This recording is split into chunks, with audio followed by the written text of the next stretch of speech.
Hello, hello. Welcome everyone to the Founders Check-in for September. I cannot believe that we are in September. I am completely excited about that reality because I love the fall. I just feel like it's newness and Christmas and all that good stuff. So if you're one of the people like me who likes to go back to school shopping even if you don't have kids, then we're friends. So anyway, welcome to the Founders Check-in for September. Our title this month is Scaling Your SMBs Through the Power of Customer Engagement. So if you registered for this Founders Check-in, and then you're in the right place. So, and if you happen to have some friends that you think could really value from this, bring them in, tell them to register and jump on board. We're going to be here for a good hour talking about how to engage your customers in order to increase your revenue so that you can scale. So we have a real exciting guest here this month, right? We've got Cheryl Mays, who I am just so excited about having. But my name is Kerry-Ann Powell. For those of you who are new to the Founders Check-in, I am the founder of Trafalgar Strategies. I am also a business strategist. Founder of Trafalgar Strategies, if you do not know, is a business consulting firm for small and medium-sized companies. And we recognize that running a business can sometimes feel like a chaotic tornado. And so we help business owners of SMBs run their businesses smoothly so they can thrive in business and in life. So let us get started. We have Cheryl here. Cheryl, how are you? Come on board. Come on board. Look at her. I'm so excited. All right. Cheryl is the CEO of Rise and Shine Consulting and Coaching. And she's also a author. So let me read her bio right here because I don't want to lose any of the magic for you. Carol serves as a chief experience officer and works with organizations on creating a customer-centric culture, leadership development, and employee engagement. Cheryl has served many years, 20 years in leadership and coaching and training and mentoring individuals in large corporations. She's a six-time author, award-winning international speaker, contributing writer for Entrepreneur Magazine and the New Zealand blog Customer Thinks, and is the podcast host of The Customer Tea. Hey, Terry. So we are really excited to have Cheryl. Cheryl, how you doing? I'm doing well. Hi, Terry. I am so excited, Kerry-Ann, to be here. This is one of my favorite topics, and we're going to have a blast. We are going to have a blast.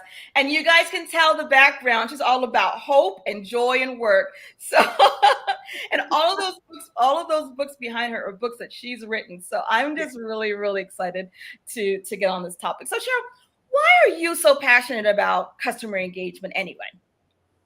You know, it's interesting because you hear a lot of talk about the sales process and the sales funnel and the importance of having a pipeline and the importance of making sure that you're always closing, the ABC, always be closing. And there's this element, though. There's this element that when you understand the benefits and the rewards that come from providing not just good customer service, because nobody remembers good, but exceptional. When you provide exceptional customer service, that takes it to the next level. Yes. And there are rewards that come from that. And businesses that get it, they win. Those are the businesses that win. And I love talking about it. I train about it. I coach about it. I consult about it because it's a lot to do with what we're going to talk about today. We're going to do a lot of statistics. It's statistically proven. Yes, right? It Where is. You focus. And we all know the feeling, right? When we've experienced really good customer service and good customer engagement, we know what it feels like. And we are loyal to those brands that do it well. So it's not like we're completely disconnected from it, right? Mm-hmm. Absolutely. You know, when you talk about loyalty, think about what that does. Now, I want to tell people, right? I want to tell people about my experience because I want them to have the same experience. Yes. And that's something that allows me to be able to look at my self-esteem, because it's all about driving behaviors. Yes, And now, exactly. we go back to school. Maslow says you have to have that self-esteem level. Well, recommendations, referrals helps to heighten my self-esteem. So I'm Exactly. fulfilling a need. So we're wired for this We're stuff. wired to refer. We're wired to refer. Yeah. I love that, guys. Write that down. We are wired to refer. So, how's the days going to go? Because I know those of you who, like Terry and everyone, we have been doing this now for several months. We're almost at, I don't even know now. I think we're definitely past the half year mark of the Founders Check-in. And we normally have just usually me. I think we've done maybe one or two guests in the past. But what we have decided to do for this year coming up, September through June, is to bring on guests so that we can expand the amount of real hardcore tactics that you can implement into your business. So we are bringing on guests each month, and it's exciting. Cheryl, you are our first for the new year, and so welcome on. So that's the plan. Is that so? I'm going to be spending some time talking about the things that I love, about scaling your business, and why it's important for you to have customer engagement, looking at some statistics and some formulas that you can use to measure your customer lifetime value, the retention, when they're going to refer, and how does it play into your bottom line. And then we're going to go into Cheryl is going to jump into some hardcore tactics that you can implement into your business today. And then we'll have questions afterwards. But I would like, first of all, one, for you to start putting your questions in there already. Second of all, I'd love so that we can just, when you all know Edgar's been producing our show the whole time. So once Edgar's ready to pull those questions up, he can. So put your questions in. Also, remember, we love it when you put in the name of your business and what it is that you do, so that other people can see and they can follow you, you can connect, and we can learn more about what your business is. So obviously the Founders Check-in is sponsored by Trafalgar Strategies, which is my business. And we do help companies, small and medium-sized businesses, and owners that are trying to build scaling companies. And so here we are right now sponsoring this event because we definitely feel like your Founders Check-in is kind of like a monthly dose of strategy. So before I start into the content of today, we've got a 1.5-minute video for you to watch that talks a bit about, that highlights one of our customers who is doing some crazy good things. She's got her company in 4 countries. She's past the 7-figure numbers. She's well into the millions, and she's just doing some amazing things. So let's watch this video for a bit, and then we'll jump right in. Aminata Diallo. I'm French, native French, and originally from Mali. I'm the CEO of Affiliate Pub. We're existing since 2011. We started first in Costa Rica, and now we're in Madrid, Brazil, and we're opening in Nigeria. So before working with Trafalgar Strategy, I was feeling not good enough, and I was also feeling that my team was not seeing me as a kind of leader anymore. So I had some kind of past trauma that was giving me some limits, and I needed to break this limit. That's why I approached Kerry-Ann and her team, and this is why they give me tools and strategy to get back the confidence I needed to delegate the power to be able to take decision, and also financial decision, strategy decision. So what surprised me the most when I work with Trafalgar Strategies is actually that I was capable of more that I have been taught during my life. Because having this kind of global vision, you will understand that your business is bigger than what you think. Like Kerry-Ann used to tell me every time, the fish doesn't see the water. That was one of my main understanding of how business works. And I managed to make my company grow up, and I think I'm not finished yet. In French, we said 100% des gagnants ont essayé. It means 100% of people who won is because they have tried, and they have tried beyond the capacity, So if you feel stuck and you want to give up, I think this is the right time to call someone to help you. And this is the right time to call actually Kerry-Ann.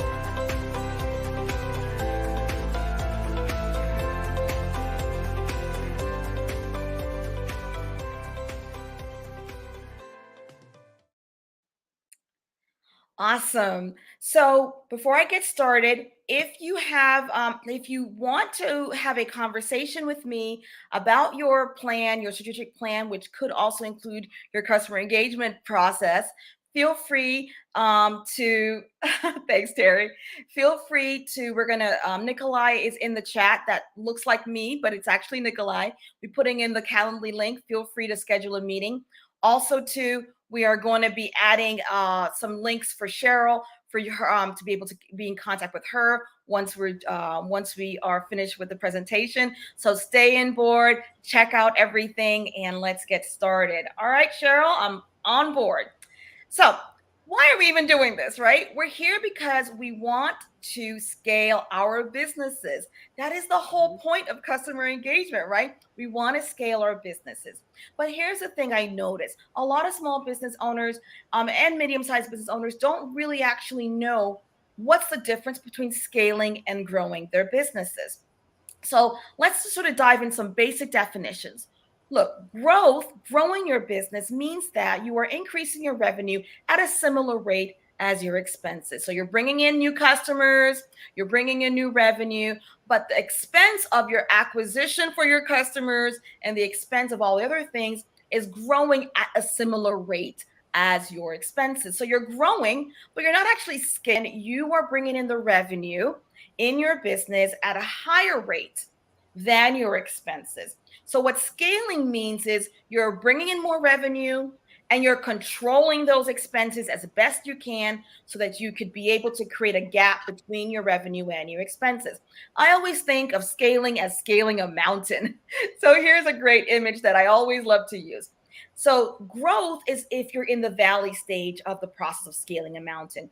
Nobody really likes being in the valley, but I'm like, it's a really important part of building a business. That's where you're building all of your systems, your processes, you're creating your values, your strategic plan, all of those types of things. So in the growth stage, though, you are increasing your revenue, but your expenses are going along the same way. So it's not really scaling. Growth is good. It's an important stage of business development, but you're not scaling. Now, when you start getting to the foot of the mountain is when you begin, I like to call it the inflection point.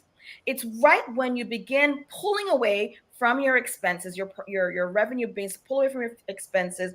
You know, when you're scaling them out and you begin to, the altitude is a bit more, the oxygen's a little lighter. And so you begin to have more exertion, you begin to feel more things moving in that way. Then when you start hitting the mountain, that's when you're scaling. You can see where the expenses are staying where they are. They're growing, but not to the extent as they were during the growth and inflection stage. And then you have a good old scale up the mountain, and then you hit your peak, which is your goal. So thinking about this image, let's talk about what it means to really start bringing in customers. The big expense to think about when you are, scaling is when you're bringing in customers, and customer acquisition costs are real, right? It's the cost of acquiring a new customer. It includes all the marketing, the advertising, everything that you're doing. And tracking this metric is really important to help you understand the effectiveness. So if you're not currently tracking your customer acquisition costs, I would recommend you do that. So how do you actually do so? Here's a formula that you can use.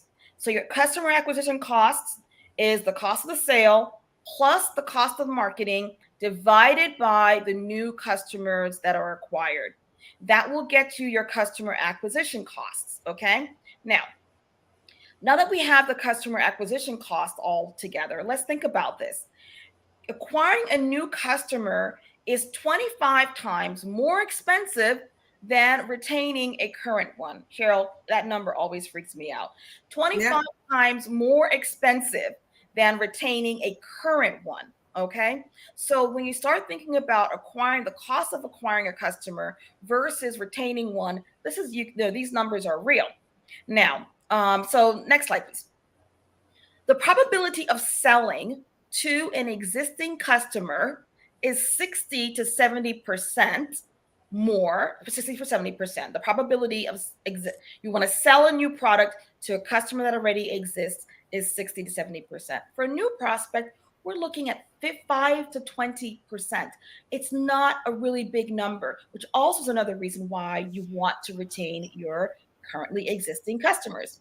The other thing to think about is that 44% of customers of companies focus more on customer acquisition than they do retention. Only 18% of companies focus on retention.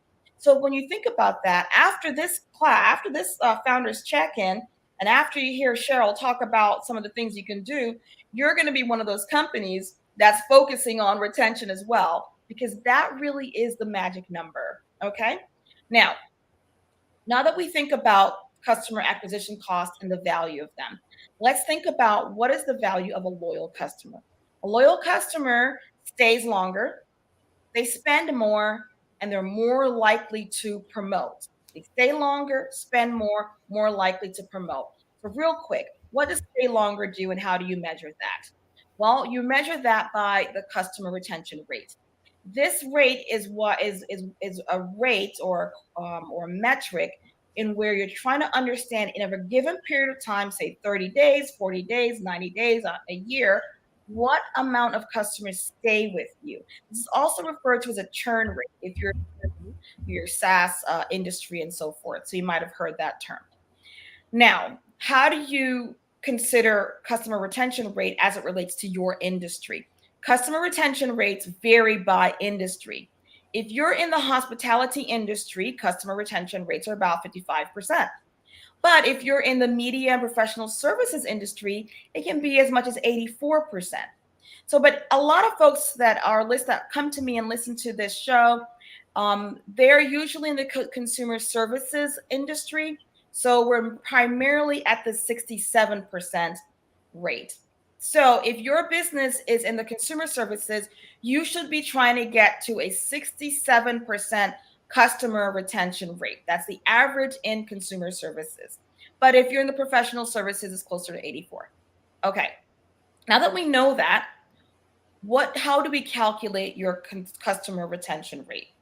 Well, here's the formula on the screen. You can screenshot it, but the components you want to be thinking about is E, which is the number of the customers at the end of the time of a particular time period. So you may try to be calculating your customer retention rate based on a 45-day period of time or a 90-day period of time. But whatever that E is, it's the number of customers at the end of that period of time. The N is the number of new customers that you have gained during that period of time. And then S, of course, is the number of customers at the start. So the formula is you use the number of customers that are at the end of that period of time, whatever you decide. You subtract out the new customers because we don't want to consider that. We divide it by the customers at the start. We multiply by 100. That gives you your customer retention rate. Once you have your customer retention rate, you want to try increasing it over time. If you increase your customer retention rate by 5% alone, you will increase your profits by 25 to 95%. So once you figure out what your customer retention rate is, start thinking about trying to increase it. Okay. Now that's staying longer. The second one is spending more. Now, how do you know people are spending more? Repeat customers spend 67% more than new customers. Cheryl, when I found that out a few years ago, I was like, what's going on here? So 67% more than new customers. It's crazy. So the stats are factual, right? You want to keep your customers there. So how do you calculate or understand what customers are spending? What's the value of a particular customer? That's your customer lifetime value. Everyone knows that particular term. I just want to make sure that we all understand it. It's a metric that shows you how much profit a particular customer has generated for you over the course of the relationship that you have had with them. So here's the formula to calculate your customer. By the way, when you calculate your customer lifetime value, you want to have that at least 3 times the cost of your customer acquisition costs. So in the beginning, we talked about how to calculate your customer acquisition costs. Once you calculate your customer lifetime value, you're aiming to get to 3 times that much. Obviously, way more would be fantastic because we're about the scale, but at least 3 times your customer acquisition cost is where you want to be. So here's how you calculate your customer lifetime value rate. And by the way, 42% of companies are unable to calculate the CLV. You are not going to be one of them. Okay, you are not going to be one of them. All righty. So the customer lifetime value is your customer value multiplied by your average customer lifespan. So you guys can screenshot all of these if you'd like. Obviously, I send you the link to the actual show afterwards. But this is a little bit tricky. What is the customer value and what is the average customer lifespan? Well, the customer value is the average purchase cost and frequency of your customer purchases, as well as the average customer lifespan is the average number of years a customer stays active divided by the number of total customers. So let's break that down a little bit further.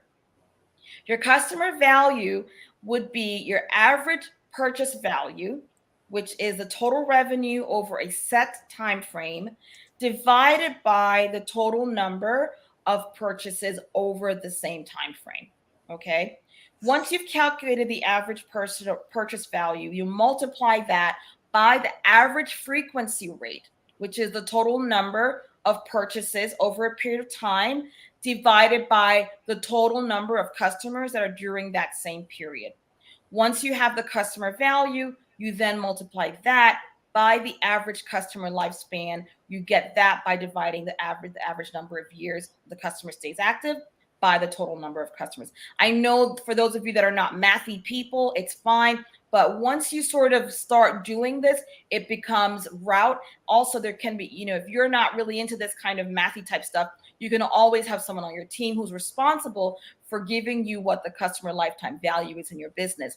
But once you have it, you'll be able to know, okay, this is what our CLV is. Okay. And then third, more likely to promote. How do you measure this? Now let's look at the value. Referred customers have a 16% higher lifetime value than any other customer that you have received through any other means in your business. So if I refer Cheryl to my good friend over there, and they're going to now service Cheryl, maybe do her pool or do her window washing, Cheryl is going to spend 16% more than any other customer that particular business is going to bring on. So that's one of the reasons why you want to definitely have a referral process and have loyal customers. Now, how do you see if someone is willing to refer? Well, your customer loyalty, net promoter score is a customer loyalty metric that analyzes the customer sentiment and like how your current customers are inclined to recommend your company to a friend or a colleague. Now, so there's one question that they ask if you're trying to figure out, if you're trying to determine what your net promoter score is in your business. You could just send this question out to all of your customers. On a scale from 1 to 10, how likely are you to recommend that whatever Acme Consulting Services to others? Scale from 1 to 10. Once they answer that, here's the categories of how you want to think about it. Promoters are people who are saying 9 to 10. You must be saying only 9 to 10. I think 8's a good number. No, only 9 to 10 is considered a promoter. A 7 to 8 is passive. So we're not even considering them. And if there are 6 and below, they're considered a detractor. So that's where you need to be, 9 to 10. You want raving fans. Now, once you ask that question and people answer it, then you calculate your net promoter score by the percentage of promoters. You subtract the detractors. That gets you to your net promoter score. Now, how do you determine whether or not it's a good score? Well, I got that answer for you. Anything under 0% is bad. Anything between 0 and 50 is good. But as Cheryl said early on, we just don't want good. We want great. We want top notch. So anywhere from 50 to 70, you start inching people towards 70 to 100.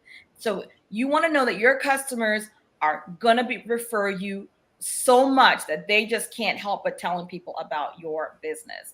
So this is how you determine your net promoter score. So what are the benefits really of calculating your customer retention rate, your customer lifetime value, and your net promoter score?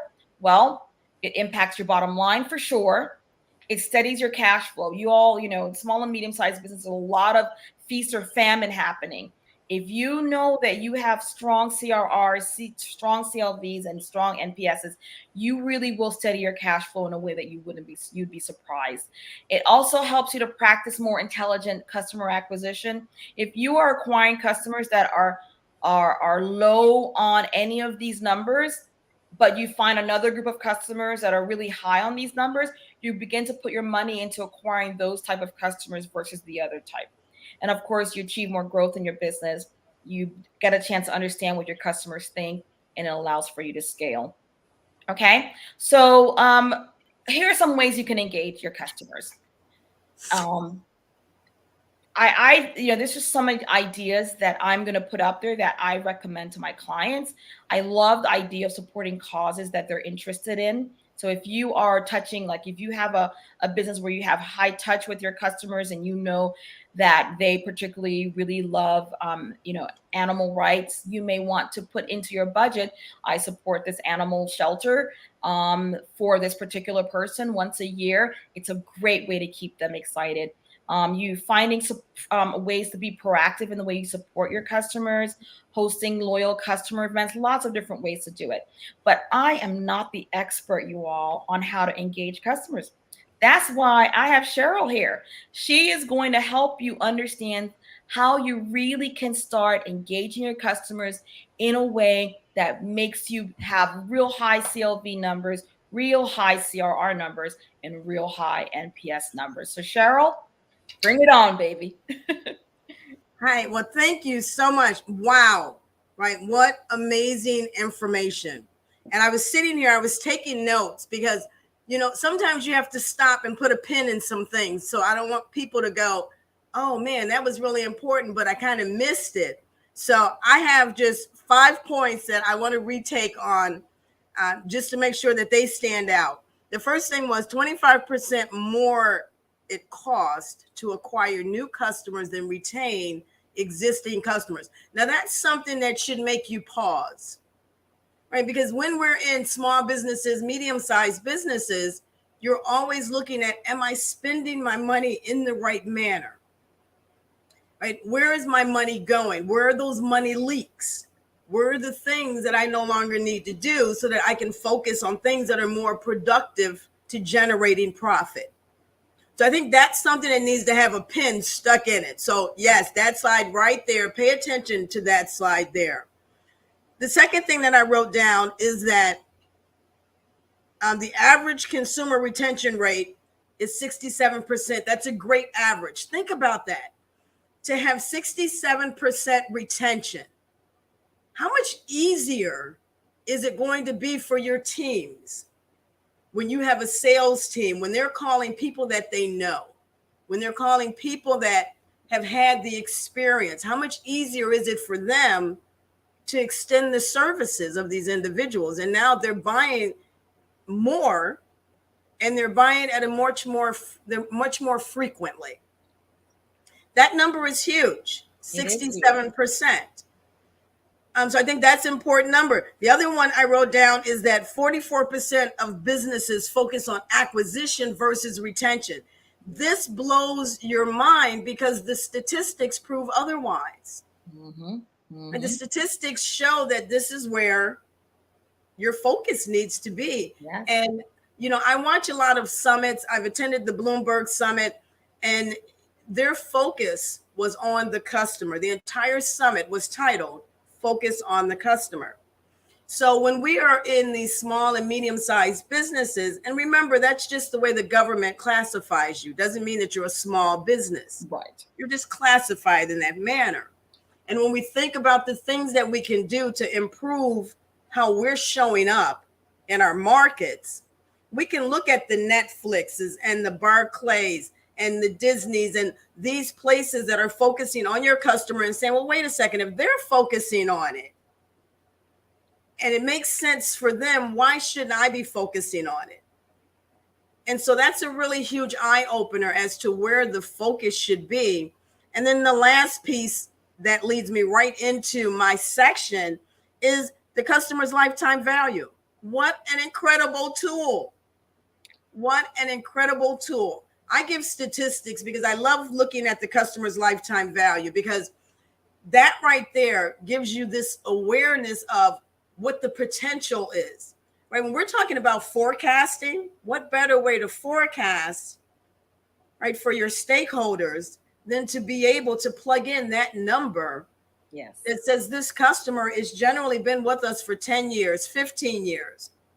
Here's how much profit we're generating by looking and paying attention to this customer. So that's a huge eye opener. Yes.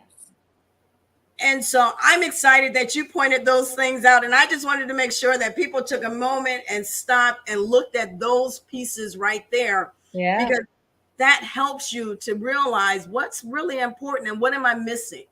And I love what you said too. It's like, just because, the government classifies as small, medium-sized businesses, that's really just a way to be able to know, what business we're talking about. And there's some particular characteristics that are very similar. But I'm about, the people that come to me, and I'm sure the people that you work with are about like big scale, long time.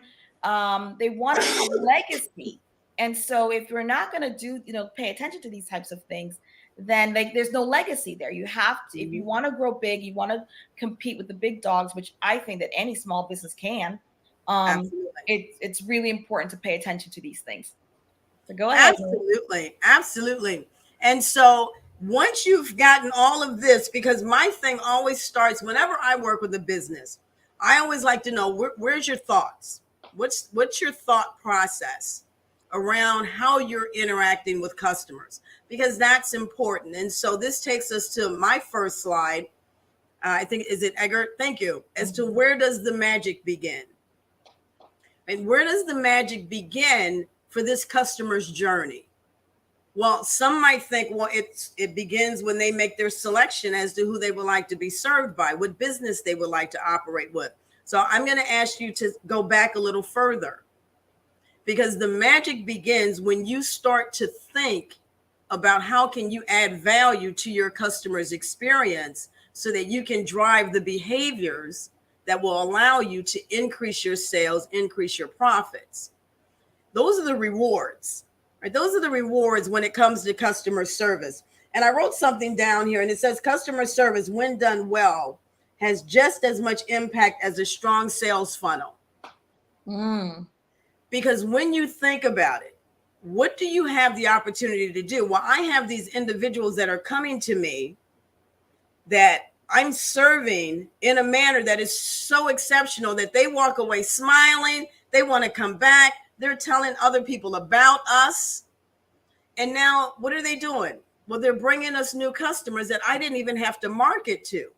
And what are those new customers doing? They're spending money that I probably did not even add into my budget. So now I'm increasing my sales by looking at the customers that I already have. And so it brings me to 4 beliefs. When you talk about where does the magic begin, it starts with the first belief of you saying customers are vital to the business.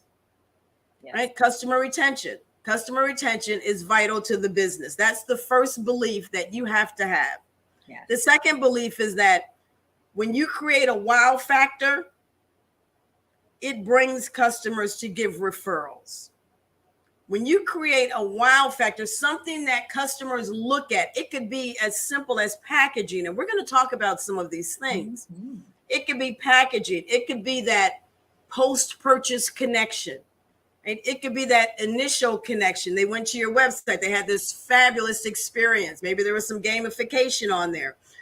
So the wow factor is what leads people to talk about you. And they go, oh my gosh, you have got to come and visit this mechanic or this candle shop because of what they do.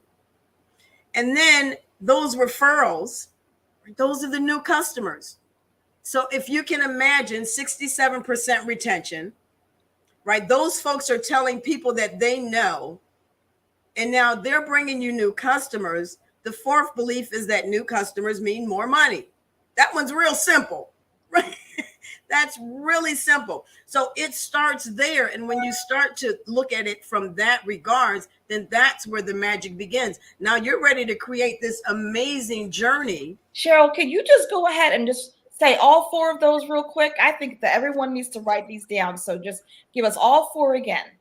Absolutely. Customer retention is vital to your business. Mm-hmm. Creating a wow factor leads to referrals.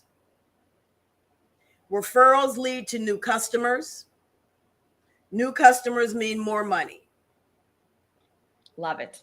Those are the four beliefs that we go into business with. And that's something that is sustaining. That never changes. Yes. Right? That never changes.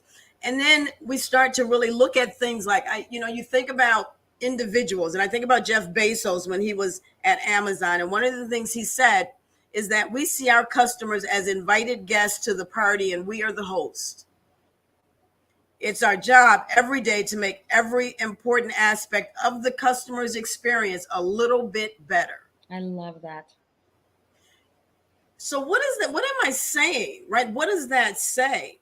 Here's an opportunity to have a competitive advantage, right? What sets you apart in the market? What's your unique proposition? What's your value statement? Or do you have the highest standards in customer service? Do you have the highest in customer responsiveness? What are those things that will set you apart? Because that's where you have the opportunity of utilizing this whole customer service as part of your business strategy to obtain more market share. And so I love talking about this, Kerry-Ann, because it's so much deeper. Yeah. When you really, what I've done is I've taken customer service and I've extracted it out of the sales process and gave it legs on its own. I see. Do you think, because one of the things that because I think this sort of idea of the fundamental beliefs that you talked about earlier, I know that they might, someone might listen to, well, those are very, of course I believe that. But do you believe that, and does it show up in the business? Mm-hmm. I'm sure you've probably seen it where they do lip service mm-hmm. to the concept, but when you start looking at the systems and processes in the business, it actually isn't a strong belief. Have you noticed that? Absolutely. And that takes us, into another segment. Uh-huh. If you can go to the next screen, to the next slide, please, where we literally talk about breaking the script. Okay. Right, breaking the script. Now, this is where we elevate. This is where we elevate from providing just the basic service to providing now unexpected, exceptional service. And this is exactly what you were talking about, right? So those beliefs are, we believe those and they seem very simple, but when they don't show up in the business, then you don't get the same rewards. Yeah. Right? There's a reciprocity that comes with that. And when you think about breaking the script, we always look at customers' experiences and we say, well, customers have higher expectations today, right? And yes, they do. They want things more personalized. Yes, they do. They want things to be geared towards their wants and their needs. So they want you to have this idea about who they are. And that's done in your marketing. Right? Your marketing research tells you who is your right? Who is your avatar? I always like to call them Allie and Alvin. Who are your Allie and Alvins? Right? These people that you just get in their heads. And when you speak, it's as if you're speaking to them directly and they have nothing to do but respond. Mm-hmm. And so that's the opportunity that we have to drive behaviors. And so when I think about breaking the script, there's a couple of things that you can do. Number one is pay attention to details. Okay. Pay attention to details. How often do you have conversations, or how often does your team have conversations with customers where you're learning pieces about who they are mm-hmm. through the conversation? So you can be on your average sales call mm-hmm. and I could say, Kerry-Ann, how's it going today? And now you start to talk. Right? Because I didn't call up and say, hey, Kerry-Ann, I've got this new product that's coming out. I'd love to tell you more about it. I didn't start the conversation out like that. I started the conversation out saying, let's have a human connection in that process, I can learn more because I'm listening more, and I'm not trying to sell, but I'm listening. Mm-hmm. Now I can pay attention to details, because as I hear you speak about issues that you might have had, I know where I can fit in. Mm-hmm. If I hear you speak about things that are coming up that you're so excited about, oh my gosh, I can't wait. Next week we're going on vacation. I now have something that we can talk about, and I can probably fit something that makes your vacation a little more easier. Exactly. So I get to learn when I think about how can I break the script, because by breaking the script, you get on a sales call, that person is selling. Right? We see it on LinkedIn all the time. You say hello, it's nice to be a connection. They send you a video. They send you a script of this is what I do. This is how you can connect. You're like, wait a second. Hold on a minute. Yeah, find out what my needs are. Maybe we're not even a good fit. Yes. And so we get an opportunity, and I like to say it's an opportunity. We get an opportunity to create a memorable experience that has a positive effect, which allows us to drive the behavior. And then what happens? Well, it's been proven. When you give people things that are unexpected, then you trigger positive feelings. Yes.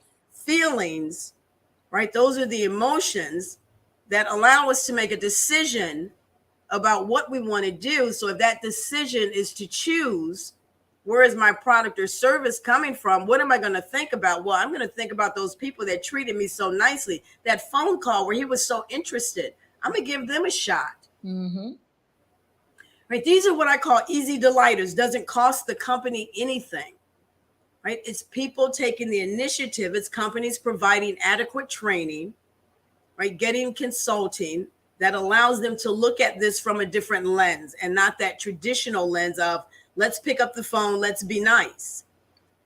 Right. Because there's so much more involved in this, and it gets you the opportunity of being able to go to customer engagement.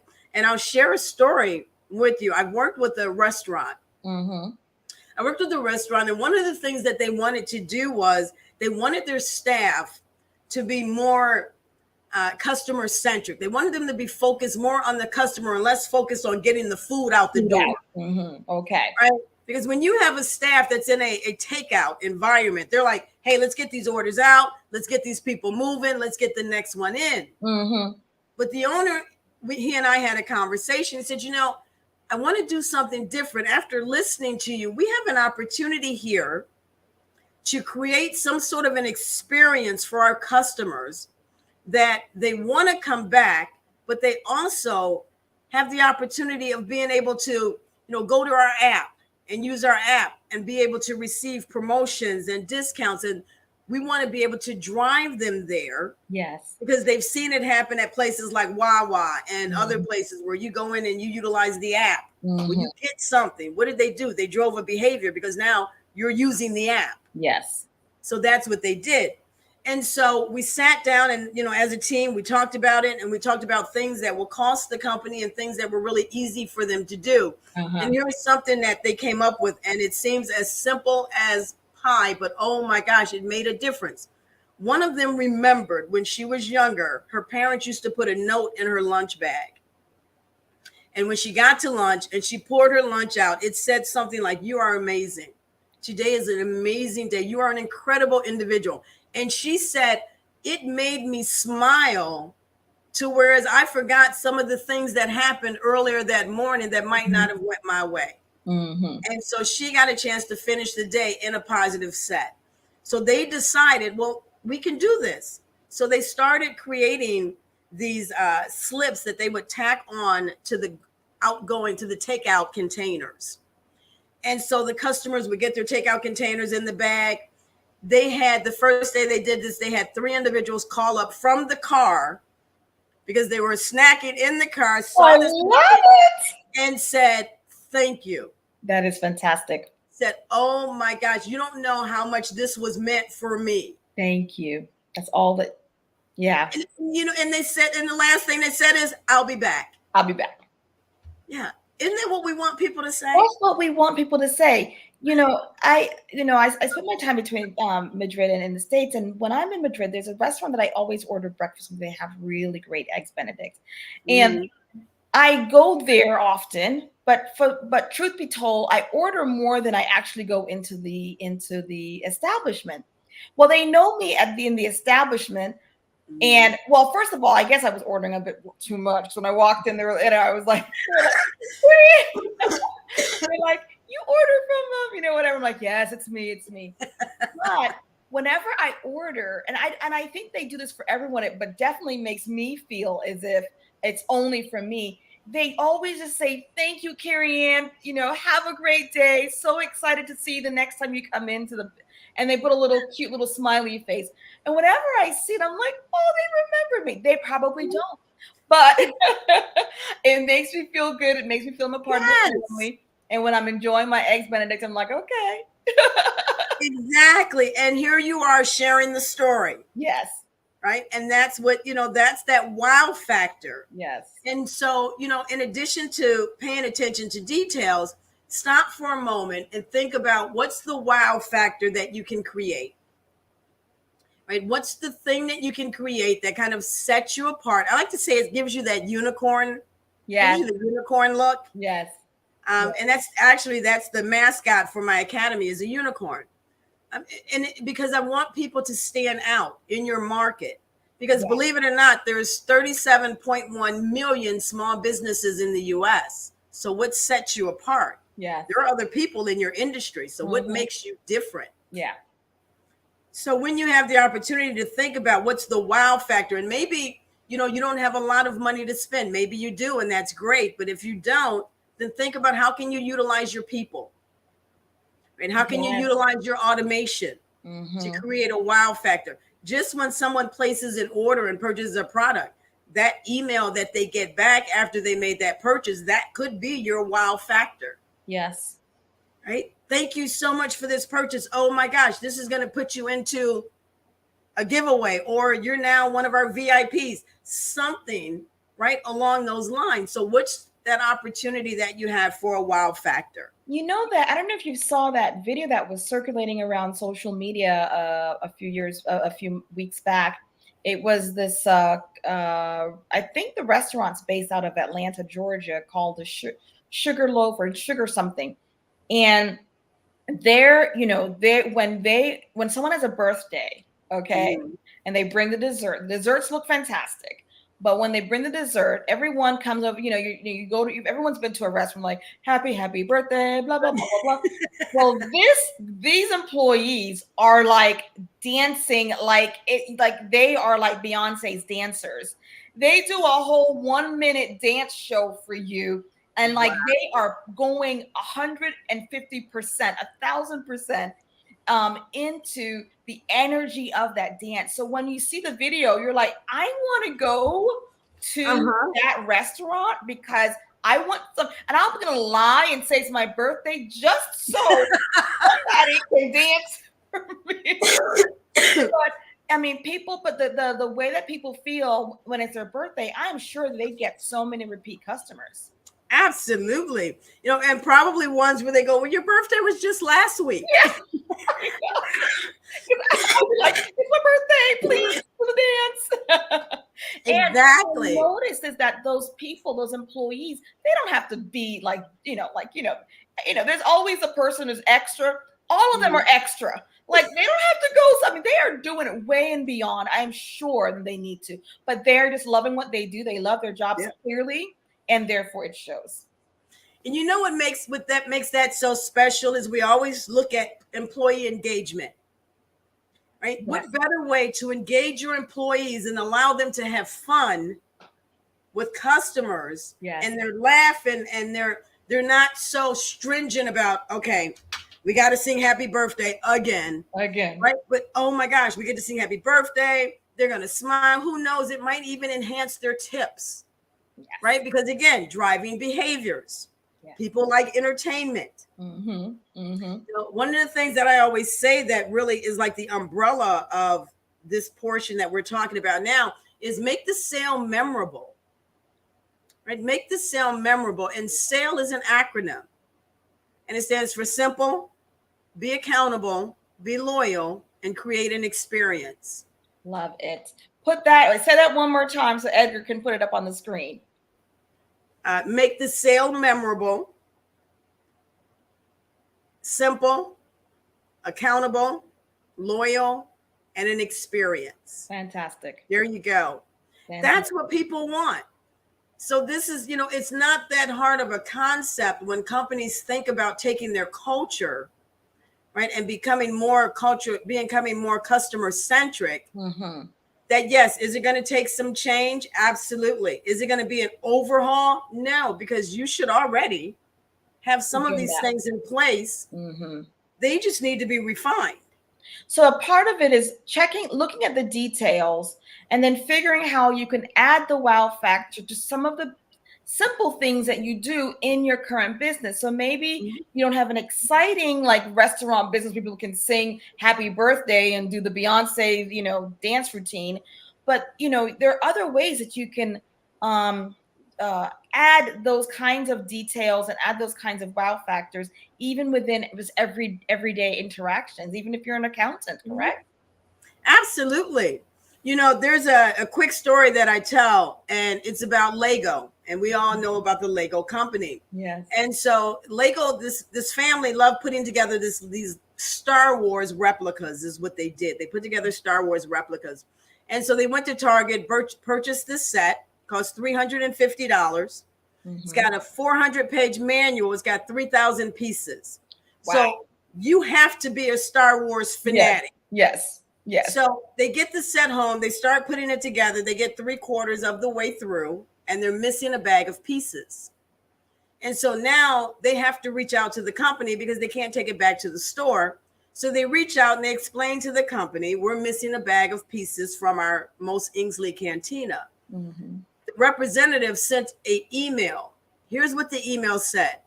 Thank you, John, for letting us know that you were missing bag number 14 from your Most Ingsley Cantina. That must be the work of Lord Vader. Fear not, for we have hired Han to get these pieces right out to you. Have a bricktastic day, and may the force be with you. Oh my, wow.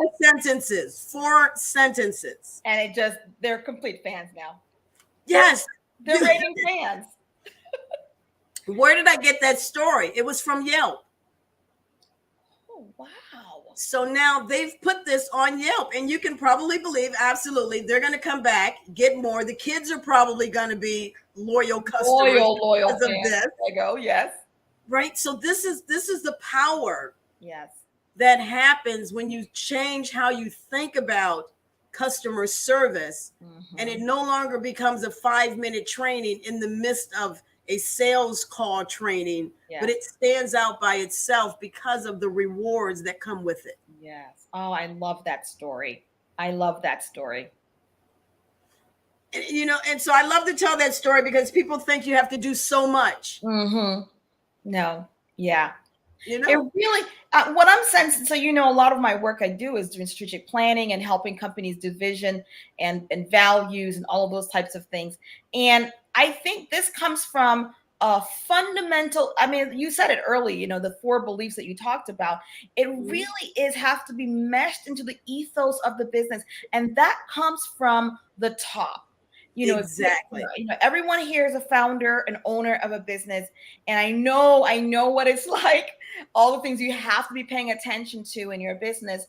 But here it is something that you can, and I'm even thinking about how are ways that we now can engage our customers in a more wow factor.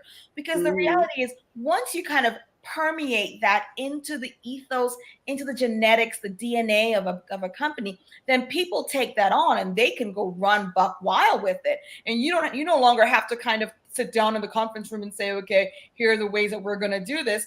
People are like, this is how we do it here. Oh, I can go crazy. I can come up with crazy new emails to respond to people, or I can find crazy new ways to delight. And I think that's really wonderful. Absolutely. And then it gives people that sense of empowerment. Yes. And it gives people that sense of empowerment where they're not always saying things like, I don't know, let me check, I'll try, because this also helps when it comes to problem solving. Yes.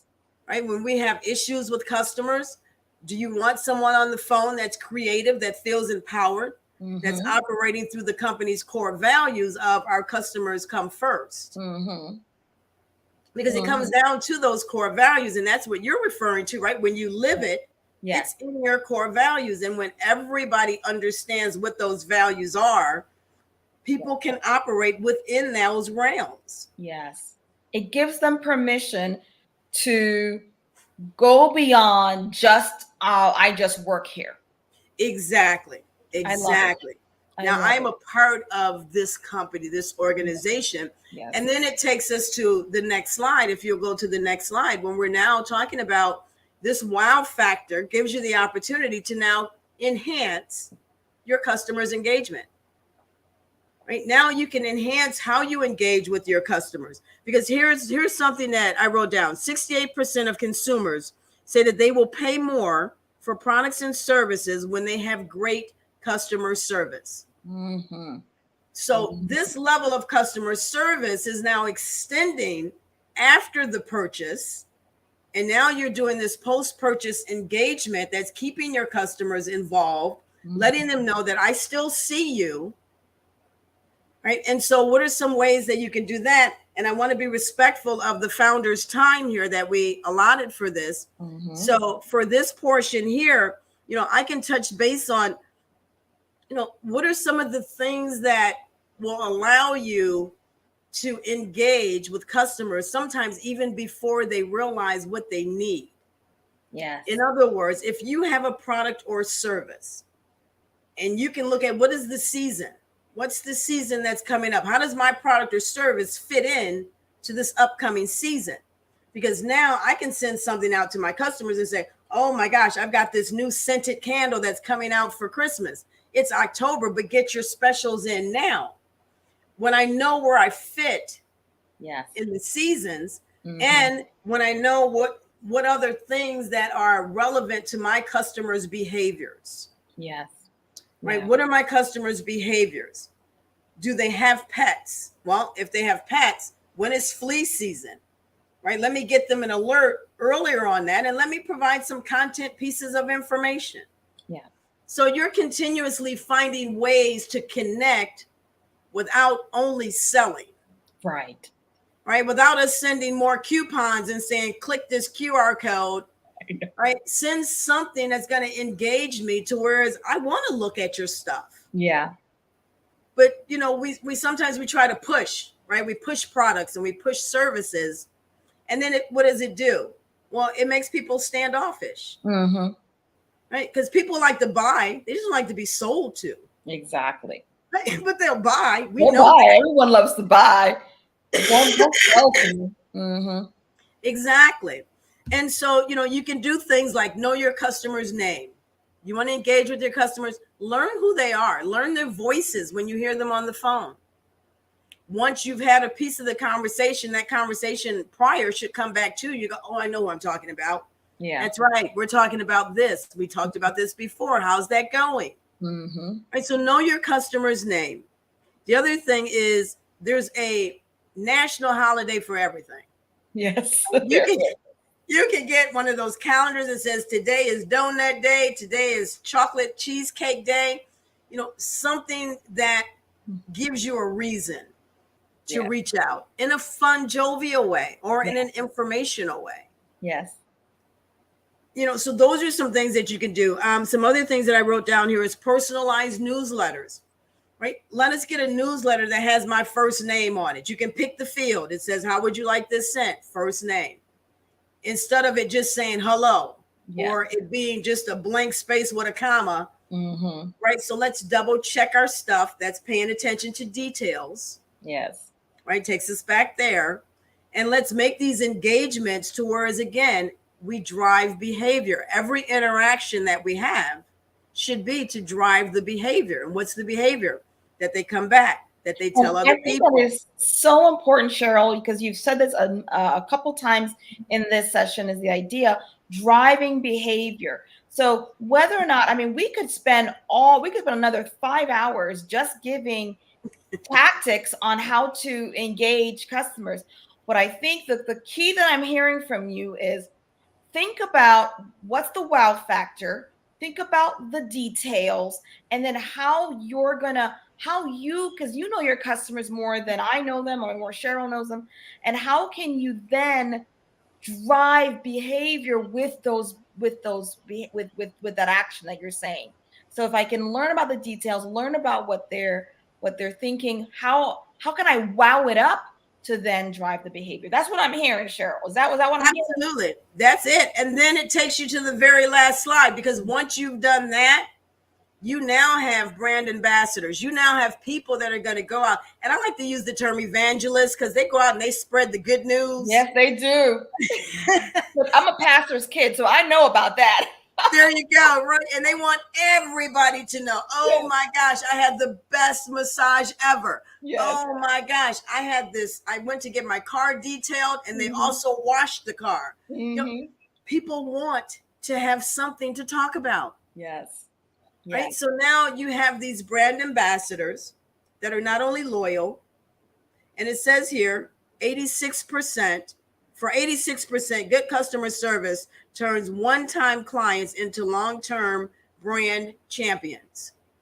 Love it. And that's what you want. You want brand champions. How much easier is it for a phone call to come and someone says, hey, I heard someone speak about your business and I want to learn more about it. Oh my gosh, yes. Yeah. Have you been following that the rise, the astronomical rise of Pinky Cole's slutty vegan restaurants across the country? I have not. It is just like, I guess she might have started it maybe a couple, 3-4 years ago. They are everywhere, and people stand in line for the openings. They just opened a one in Spelman. I mean, she was just interviewed by Fortune magazine, and it's just really, I know I have heard the food is just really delicious, but what people love most is because, and everybody I know is like, have you been to Slutty Vegan yet? No, there's not one yet. But what people are loving about it is because the vibe. People go in the store and it's a vibe. I mean, even the name Slutty Vegan has its own vibe, right? And when people walk in, the employees it's a vibe. And she just recently posted, I follow her on LinkedIn as well as Instagram, and she just posted this great video of all of her employees that have been working with the company for the past over 3 years. And they're just jiving. And I'm like, you know what? I want to work there. They look like Exactly. Yes. Because you know what's so interesting about that, Kerry-Ann, is the question that you also have to ask yourself is, are your employees, are your team members referring your business to their friends, families, and colleagues? Exactly. Right? Because that's important. If you have people working for you and they're not telling people about you, that's a sign. Right? Exactly. It's a sign. Exactly. Yeah. So you want brand ambassadors, whether they are internal or external, because they will add to the sustainability, right? Yeah. Now we're talking about sustainability, and then this here leading to that scaling opportunity. This is a part of that scaling strategy.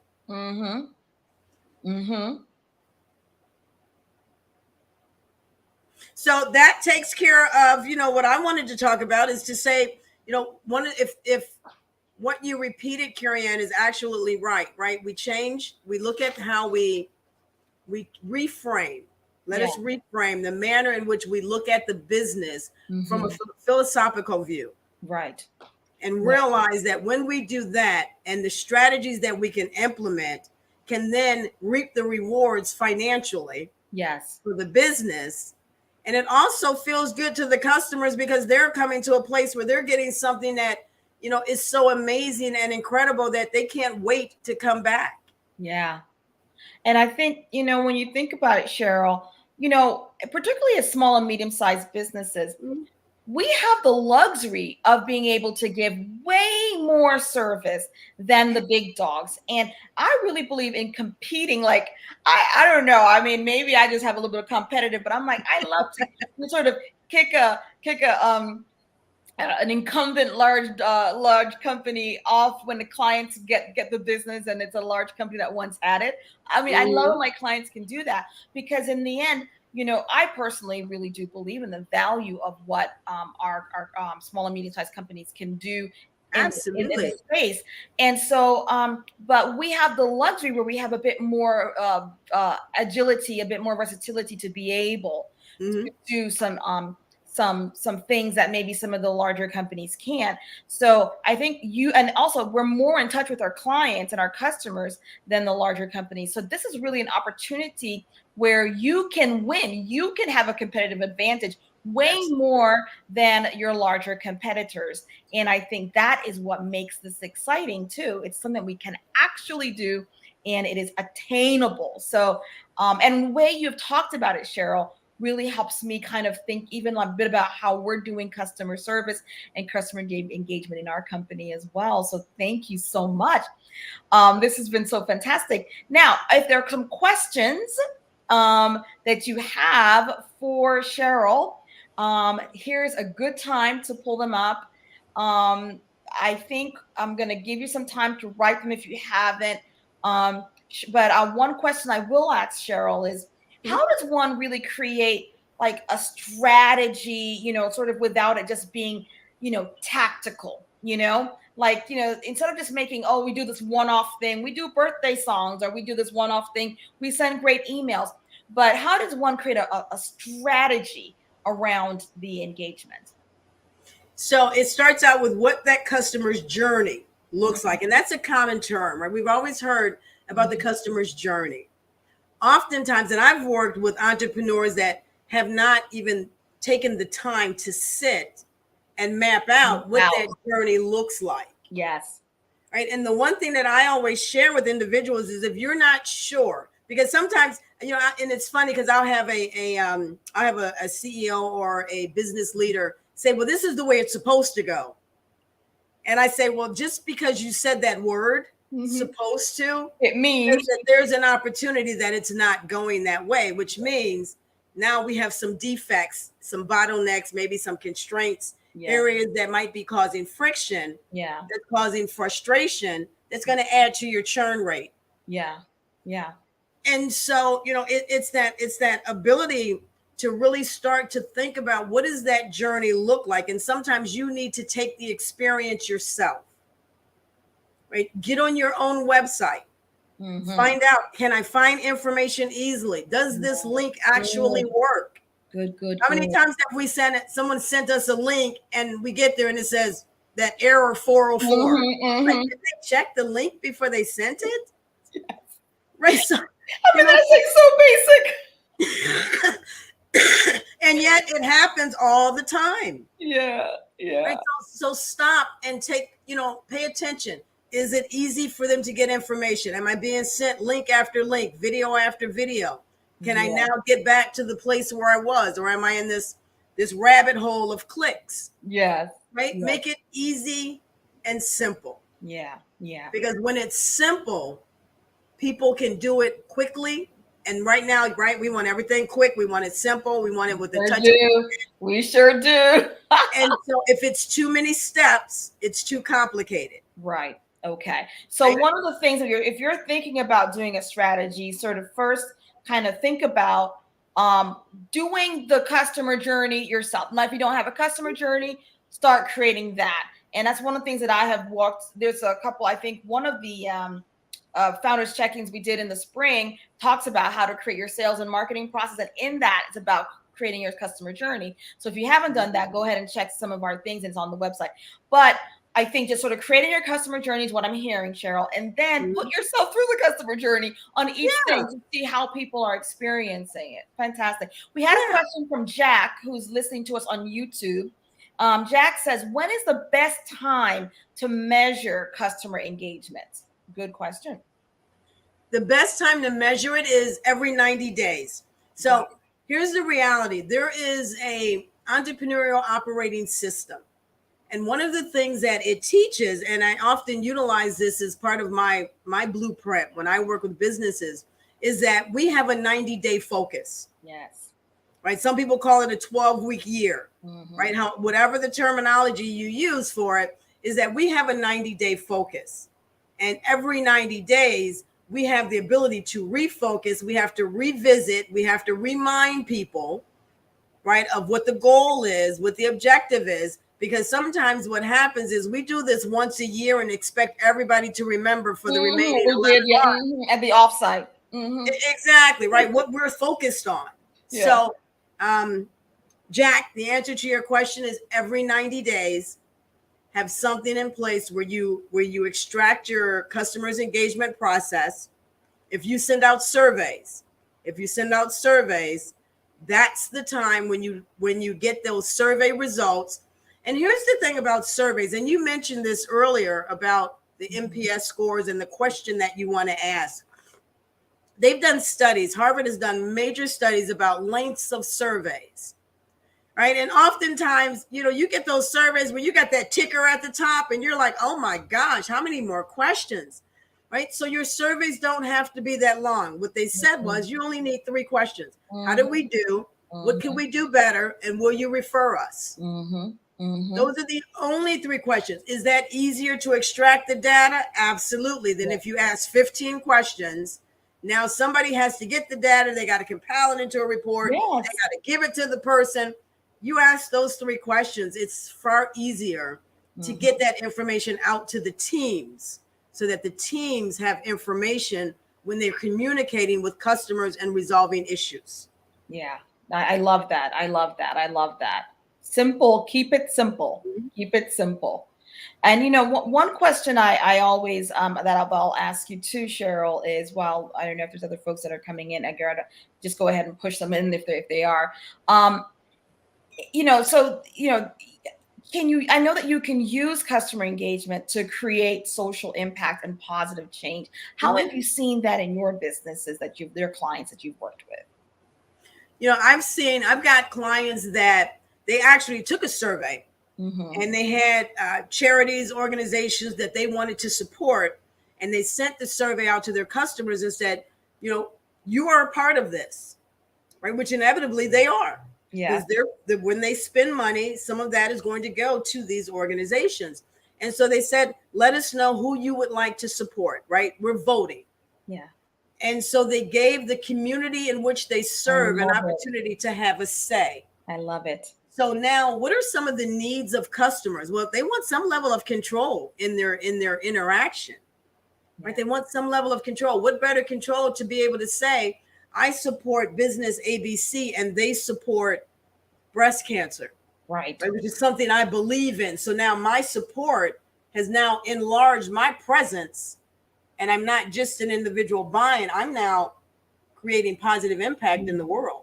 And the good thing about that, Cheryl, is one of the things that I recommend to clients is that, in your marketing budget, this is something you can do as a small and medium-sized company. In your marketing budget, you could say, okay, because we are spending millions of dollars on marketing in the small medium-sized business space. As a matter of fact, the next founders check-in that we're going to be doing is about how to create a marketing strategy that really is powerful and actually does have the kind of ROI we're looking for. But what you can do is say you have a marketing budget of, say, $5,000 you're putting into your company each year, or even if it's lower, whatever, maybe you can put in about 10% of your marketing budget is going towards making donations to causes of your customers that are really vital to them or important to them. Why? And again, this does not have to be just for big companies. Small and medium-sized companies can do this as well. Why? Because people then feel, and particularly nowadays, people want to know that companies are connected to the things that are important to them. And that can just be, and then of course there's a write-off too, in terms of how much, you can write that off on your taxes. Of course, I'm not giving any, tax advice, but the point here is this is something that you can do. And I'm telling you, if I was able to say, hey, look, I really am, it's important for me for children who whose parents have been killed because of whatever, or or I'm a big thing of pets, or whatever the things that you're causing, and someone's giving donations to those causes, it does make a difference. You may think it might not, but it does make a difference. Absolutely. And if you're, when you're a company, if you're not giving back, that social responsibility element that we all have to fulfill, Mm-hmm.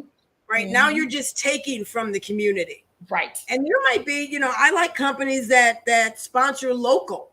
Yes. Right, that little small chapter of a nonprofit that might need $500, and they could take a group of students to a job shadowing event, something like that, where you can really see the community and giving back to the community that's coming into your stores, or the community that's coming through your website. Yes.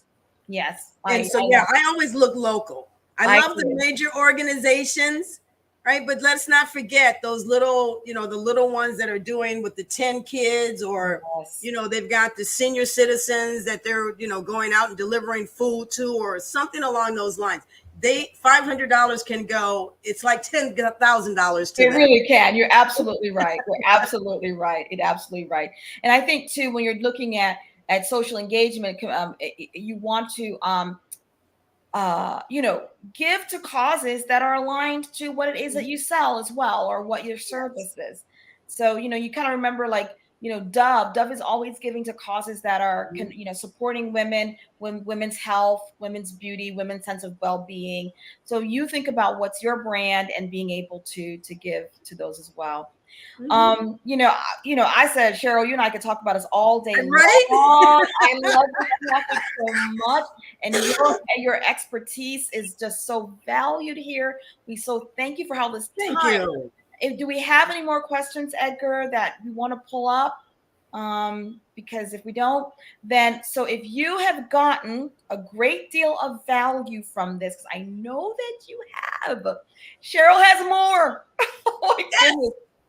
She is giving you Cheryl's saucy customer service tips.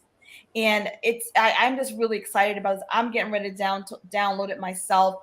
Nikolai is going to put the link in the chat, as well as we will also send it to you guys who are registered. You'll get it via email, and here you can screenshot it as well and go and download these customer service tips. Follow Cheryl on LinkedIn. She's also on Instagram. Let's go ahead and move the thing so you can see her handles.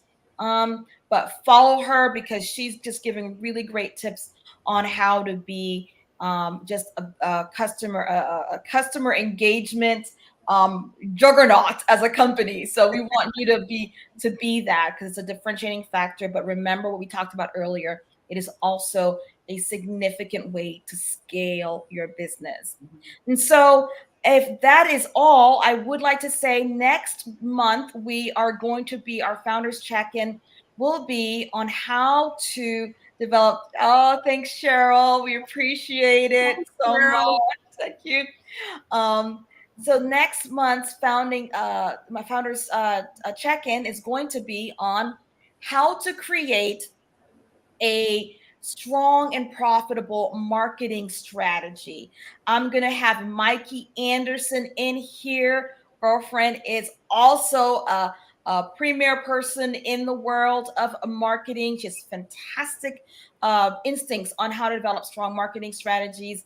And so I'm looking forward. It's going to be the first Thursday of every month, October 5th at 3 p.m. Eastern Standard Time. Again, if you would like to schedule something with me, the Calendly link is floating around there that Nikolai's put in there. If you'd like to find out more about some of the past episodes we've had on the Founders Check-in, you can visit our website. Nikolai's going to put that link in the chat. Edgar's going to put it on the screen. You can check out the other episodes that we've done over the past several months, and you can also find out what we're doing in the future. As in the meantime, why don't you go ahead and register for next month? The link is in the chat as well. Register now. Don't waste. You need marketing help. Come on now. So go ahead and register now. But until next time, let us just put some hands together for Cheryl. Thank you all. And thank you guys for taking the time to be here and, just working on your business as opposed to working in your business. I know it's hard to do that. So have a fantastic week. Have a fantastic September. Let's scale. Let's build companies that are going to last. Until next time. Bye-bye. Bye-bye.